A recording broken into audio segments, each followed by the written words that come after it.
E às vezes a gente não sabe direito o que vai dizer. Acaba dizendo, mas não sabe direito o que vai dizer.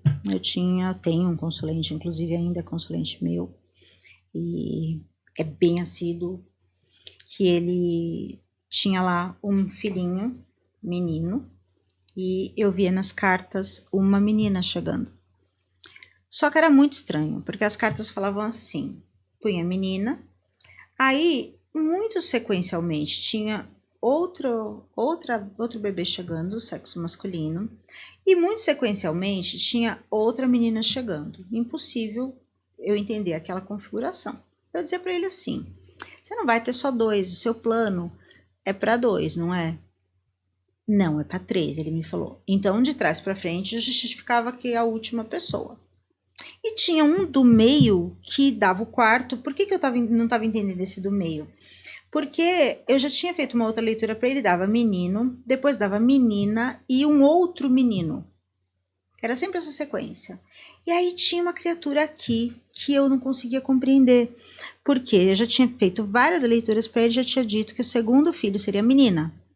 E essa segunda pessoa que aparecia era menino. E aí eu falava assim, mas tá tudo do jeito certo, por que eu não consigo decifrar? A esposa engravidou. E aí passou um tempo, ela perdeu o bebê. Esse, que era o bebezinho indecifrável. Aquele que sempre tinha cartas assim, que não eram cartas de futuro, de destino. Os outros todos tinham um destino traçado. Tinha o primeiro ali que a gente já tive. E na vertical tinha história para esses 2 bebês daqui. O terceiro, que seria o terceiro e o quarto. Tinha uma história na vertical. E esse bebezinho que eu não conseguia compreender, ele não tinha história. Ele só vinha com cartas muito leves, assim. Ele vinha no lírio, ele vinha em cartas assim que você não tem um apego de uma história. Ele não tinha uma âncora, baralho cigano. Ele não tinha uma âncora, ele não tinha alguma coisa que mostrasse que ele seria birrento, pirracento, ou que ele teria um trabalho, ou que ele seria mais alegre ou mais triste. Não tinha. E os outros todos tinham destino marcado. E eu não consegui dizer isso pra ela. Eu não captei que ela perderia um bebê no meio da história. Então, agora eu entendo que quando a gente tem o destino das crianças, né, quando o nosso consulente quer engravidar, quando a nossa consulente quer engravidar, a gente tem que olhar sempre o destino da criança. A gente pergunta assim, ela vai perguntar, essa gravidez vai dar certo? O que é dar certo? Né? Porque tem gente que fala assim, eu não quero que tenha Down, eu não quero que tenha isso, eu não quero que tenha aquilo, como se isso fosse uma característica de roupa que a gente veste. Nossa. Não é assim. É uma história, é uma missão. Se foi dada para você, é porque Deus te achava muito especial.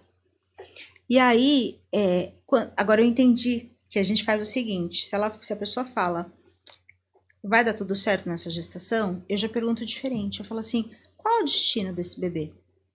O que esse bebê tem para fazer aqui?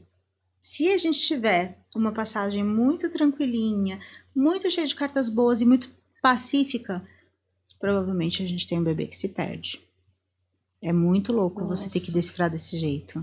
Porque em tese perder um bebê deveria ter cartas tristes, cartas horríveis. E ele super entendeu a leitura na hora que você fez essa... Como ele me conhece toda a nossa relação, de muito mais acerto nas cartas do que de erro, então ele entendeu, ele se esforçou para entender isso. Foi legal. Porque em tese, para uma outra pessoa seria assim, errou, não viu que eu ia perder o bebê. Mas é porque eu tive que fazer um treinamento comigo para entender, sim, que a alma tem que ter uma missão. Essa missão é descrita pelas cartas. Se não tem uma missão descrita pelas cartas, essa alma não vai ficar. E não necessariamente precisa dar cartas horríveis. Às vezes as cartas são maravilhosas. Talvez a missão daquela criança era só aquele momento. Só aquele momento. Né? Resgate residual de 5 meses de gestação, 6 meses de gestação. Era o tempo que faltava essa criança viver com essa mãe e com esse pai de vidas passadas, gente. É muito legal. É louco, né? É louco e é legal, assim. Então é mais uma coisa pro curso também, pra gente aprofundar no curso. Se sempre carta de morte é carta ruim ou carta boa, eu aprendi que quando a carta é muito boa, é morte.